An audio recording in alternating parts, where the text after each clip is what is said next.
We all experience negative thoughts at times.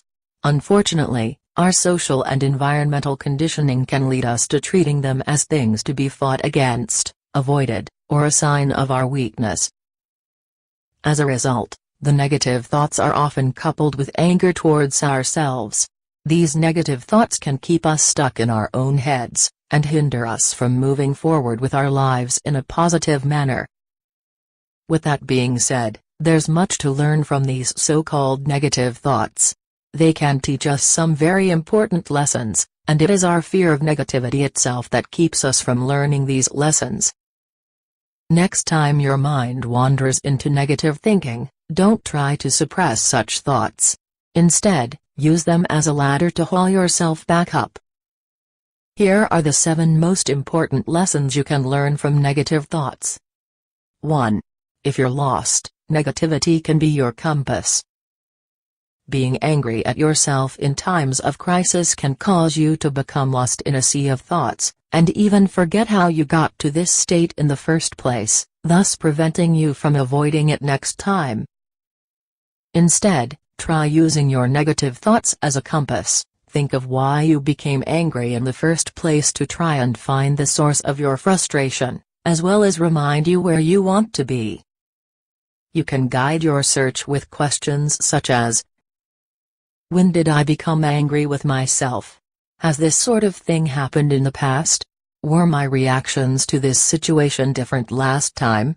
If I acted differently, was I more or less frustrated? Another way of using negative thoughts as a compass is by mapping out your fears or the obstacles in the way of you feeling better. Try asking yourself, am I mad at myself because there's something I could have done differently? If so, can I avoid this type of obstacle next time? Are there other ways to approach this problem? What can I do differently next time? 2. Falling into familiar holes doesn't become less painful. Imagine walking down the street and suddenly falling into a hole. The first time it happens, you'll be mad at the city for its negligence. The second time, you'll be mad because it still hasn't fixed the problem despite the risk. The third time, you'll be mad at yourself because you didn't remember that there's a hole there. Why did you fall into that hole time after time? Most likely it's because you weren't looking where you were heading, and were too busy blaming others, thus avoiding your own responsibility. The best way to deal with such holes in your life is in stages, by covering the hole if you can, finding a way around the hole while it's still there, or looking forward to avoid falling into that hole, or others, in the future. Instead of blaming others for your predicament, take responsibility for what you can do differently, and do it. 3. Your best friend is you. Negativity turns you into your own judge, jury, and executioner. As proof, we still remember certain mistakes we made in the past that others have already forgotten. However, we tend to ignore the most important lesson that each negative thought carries with it. Just as we are our own harshest judges, we are also our own best friends.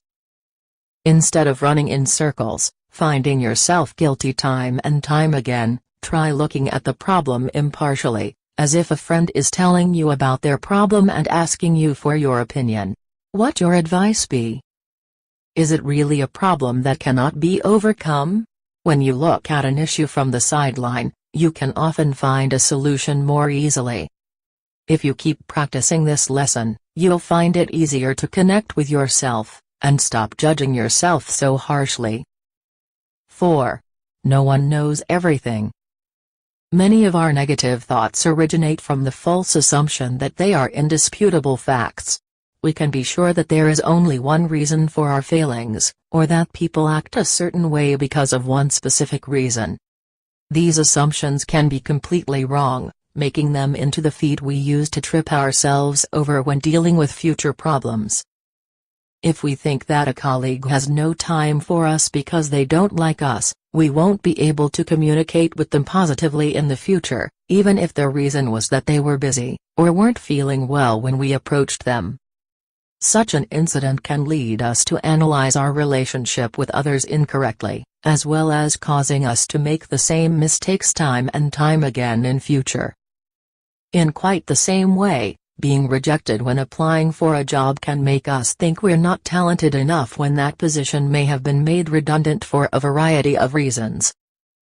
Try reminding yourself that in any negative situation, some things that you're not aware of and are beyond your control may have taken place. Remember that nobody is omniscient, and that's perfectly fine. 5. If you think you're drowning in negativity, you're probably wrong. Do you think that everything bad that happens to you is the result of personal malice, and that bad things keep happening to you all the time? It may be time to stop for a moment and remind yourself that the worst thing that is happening is what you're doing to yourself. Every negative thought provides us with two options: to fall into despair, or to learn and grow. Sadly, most of us choose the first option.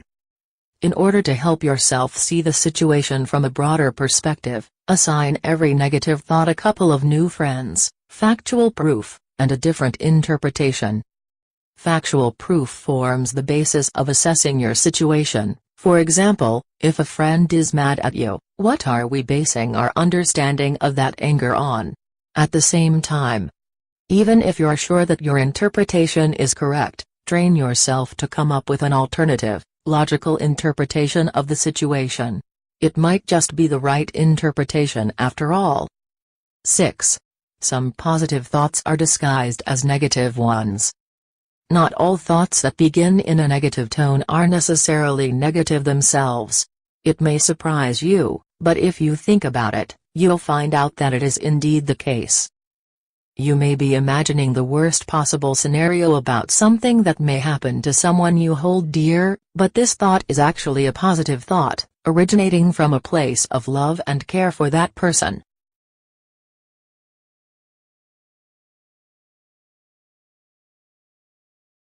Try and express as many negative thoughts in a positive way, and you may find out that people who originally reacted to these thoughts in a negative way now react to them differently after they understand the source of your fears or anger.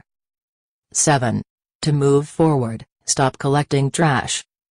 After you've sifted through your negative thoughts and learned as much as you can from them, you can divide them into negative thoughts that can help you, and those that are nothing but trash. In other words, don't let the trashy thoughts take up space in your head. They'll only slow you down and make you feel unhappy. No one likes to live in a house that is filled with trash, and the same goes for you and your mental space. Instead of punishing yourself by preoccupying yourself with these unnecessary thoughts, which exact a heavy toll on your mental state, try disposing of them as soon as you can. If a negative thought pops up, treat it as a memo to clear your mind up and make room for positivity instead. Thanks for watching. Please subscribe if you like this video.